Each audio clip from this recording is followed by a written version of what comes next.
Bonjour à tous. Dans cette vidéo, on va parler des indicateurs statistiques pour le niveau seconde Bac Pro. Donc ça veut dire qu'on ne parlera que des indicateurs statistiques utiles à ce niveau. Il y en a déjà pas mal, comme vous le verrez. Et on va commencer tout de suite avec les indicateurs de tendance centrale.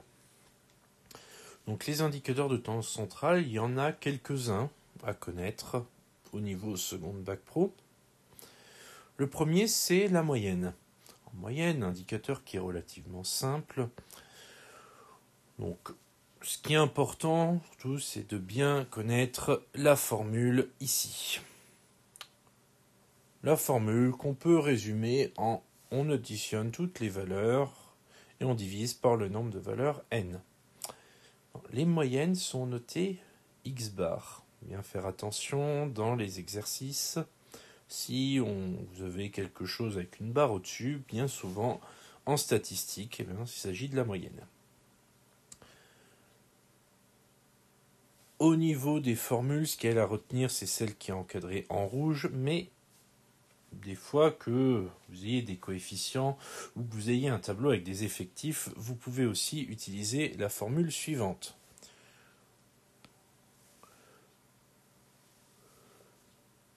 L'idée, avec cette formule, ce qu'on appelle une moyenne pondérée, c'est de prendre en compte les coefficients qui, en statistique, je le rappelle, correspondent aux effectifs.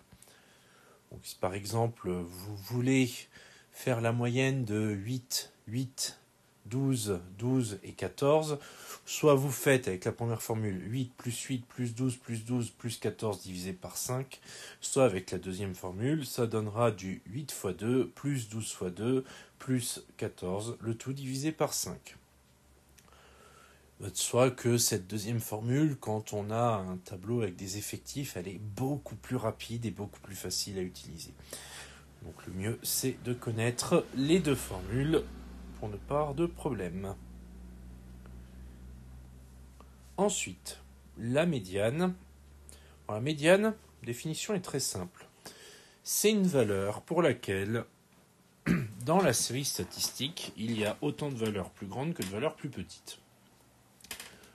Donc ça veut dire tout simplement que la médiane coupe la série statistique en deux parts égales. Alors, imaginons que ce trait soit notre série statistique. Eh bien, la médiane, si elle se trouve là, signifie que de ce côté-là, on aura 50% des valeurs et que de l'autre côté, on aura également 50% des valeurs.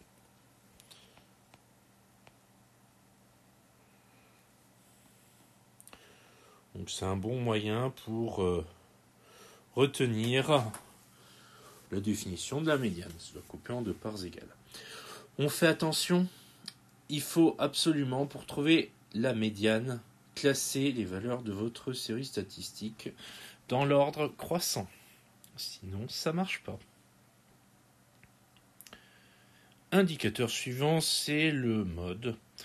Le mode, c'est la valeur de la variable qui a le plus grand effectif. Donc là, ici, c'est la définition. Pour le reste, ça signifie simplement, quand on a une distribution en classe, tout simplement quand au lieu de lister toutes les valeurs, on prend des intervalles. Par exemple, si on fait des statistiques sur le temps nécessaire à finir un exercice de maths, on va faire des intervalles avec un intervalle de 0 à 15 minutes, un autre de 15 à 30 minutes, un autre de 30 à 45 minutes, et ainsi de suite. Dans ce cas-là, quand on détermine le mode, on prendra le centre de la classe qui apparaît le plus souvent. Si par exemple c'est de 15 à 30 minutes, le mode, on prendra le centre de cette classe, c'est-à-dire en l'occurrence 22,5.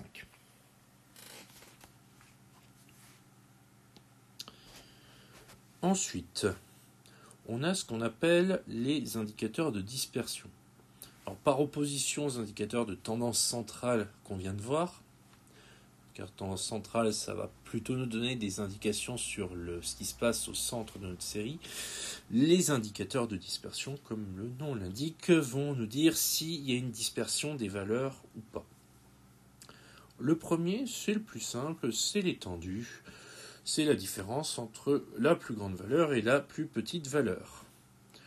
On pourrait écrire ça, forme étendue est égale le maximum moins le minimum. Donc, avec cette formule, pas de problème pour trouver l'étendue. Ensuite, on a les quartiles. Alors, les quartiles, il y en a 3. Alors, si on regarde bien, on a ici le deuxième quartile qui correspond à la médiane. Donc, le deuxième quartile, pour retrouver, on cherche la médiane et c'est à peu près pareil.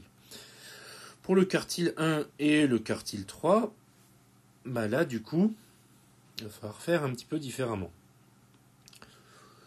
Mais quand je dis un petit peu, c'est vraiment un tout petit peu, puisque au final, les quartiles ils vont couper la série statistique en différentes parts. Le premier, on va avoir 25% de l'effectif d'un côté et du coup 75% de l'autre. Donc si on schématise notre série statistique par ce segment, on aura la médiane au milieu, comme tout à l'heure. Le premier quartile, il va se trouver ici. Et le troisième quartile, lui, c'est l'inverse. C'est 75% des premières valeurs et 25% des dernières valeurs. Donc en faisant comme ça, on a bien des morceaux de 25% à chaque fois. Et donc pour le premier quartile, si on se place ici, on a bien 25% des premières valeurs et 75% des autres valeurs de l'autre côté. Et pour le troisième quartile, on a 75% des valeurs ici et 25% de l'autre côté. La méthode pour déterminer les quartiles est du coup à peu près la même méthode que la médiane, c'est simplement que la séparation ne se fait pas au même endroit. Quand on a les quartiles, on va pouvoir calculer l'écart interquartile avec la formule Q3 moins Q1. Puisque l'écart interquartile, c'est la différence entre les quartiles extrêmes.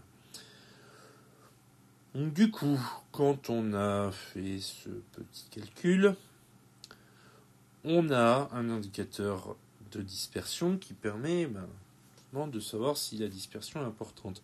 Alors, l'indicateur de dispersion, c'est pas le quartile 1 ou le quartile 3 seul, c'est bien l'écart interquartile. Il faut bien faire attention à ce point-là. On ne peut pas commenter la dispersion d'une série statistique avec simplement le premier quartile ou simplement le troisième quartile. C'est vraiment l'écart interquartile qui, là, pour le coup, permet de faire un commentaire et du coup de tirer une conclusion. On continue avec l'écart type qui, lui, est un indicateur qui est particulièrement compliqué à calculer. C'est pourquoi la façon de l'obtenir va souvent se résumer à le calculer sous un tableur comme Excel ou avec la calculatrice. Pour les méthodes de calcul, je vous inviterai à regarder la vidéo qui sera bientôt sur la chaîne qui indiquera les méthodes pour calculer les indicateurs statistiques, soit avec une calculatrice, soit avec Excel. Il y aura 3 vidéos, une pour la calculatrice Casio, une pour la calculatrice TI, une pour Excel, qui permettra de savoir comment calculer les indicateurs et notamment notre écart type. Alors pourquoi c'est difficile à calculer ? Parce que c'est la moyenne des écarts autour de la valeur moyenne. Je vous épargne la formule de calcul qui de toute façon n'est pas quelque chose à connaître au niveau seconde bac pro. Pour ceux que ça intéresse, j'en dis quand même quelques mots. En fait, il va s'agir de calculer tous les écarts autour de la valeur moyenne, donc de prendre la moyenne, de calculer la différence entre la moyenne et les différentes valeurs de la série statistique. Donc déjà, je ne vous fais pas un dessin, ça fait beaucoup de calculs, surtout si vous avez 50 valeurs dans votre série statistique. Et une fois qu'on a tous ces écarts entre les valeurs et la valeur moyenne, on fait la moyenne de tous ces écarts. Et là, ça nous donne l'écart type. Encore une fois, c'est un indicateur de dispersion, et là, plus l'écart type est grand, plus la dispersion de la série est importante. Petite information qui n'est pas forcément à connaître. Généralement, quand on est sur une série assez classique avec une distribution de valeurs normale, c'est un nom qu'on lui donne au niveau mathématique, on aura cette forme-là, avec entre 95% des valeurs qui se situeront entre la moyenne moins 2 fois l'écart type et la moyenne plus 2 fois l'écart type. Ça, c'est le petit point culture générale.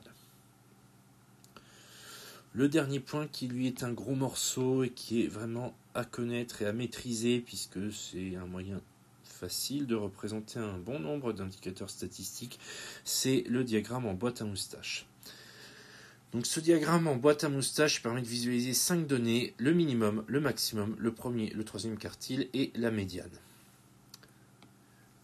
Donc au niveau du tracé, il nous faut un axe gradué dans l'ordre croissant. On place le minimum, le premier quartile, la médiane, le troisième quartile et le maximum. Et ensuite on construit notre diagramme, on met un trait vertical au niveau du minimum, la même chose pour le maximum. On trace un rectangle qui démarre au premier quartile et qui s'arrête au troisième quartile. On relie ce rectangle aux barres représentant le maximum d'un côté et le minimum de l'autre. Et la médiane est représentée par une barre verticale à l'intérieur du grand rectangle. Donc c'est bien un diagramme qui nous permet de voir les 5 valeurs. Et on l'appelle diagramme en boîte à moustaches parce que, tout simplement, quand on a un chat, il a des moustaches et son visage qui représente le gros morceau. Donc le gros morceau, c'est tout ce qui est entre le premier et le troisième quartile. Et les moustaches, c'est ce qui est entre les quartiles et d'un côté le minimum, de l'autre côté le maximum.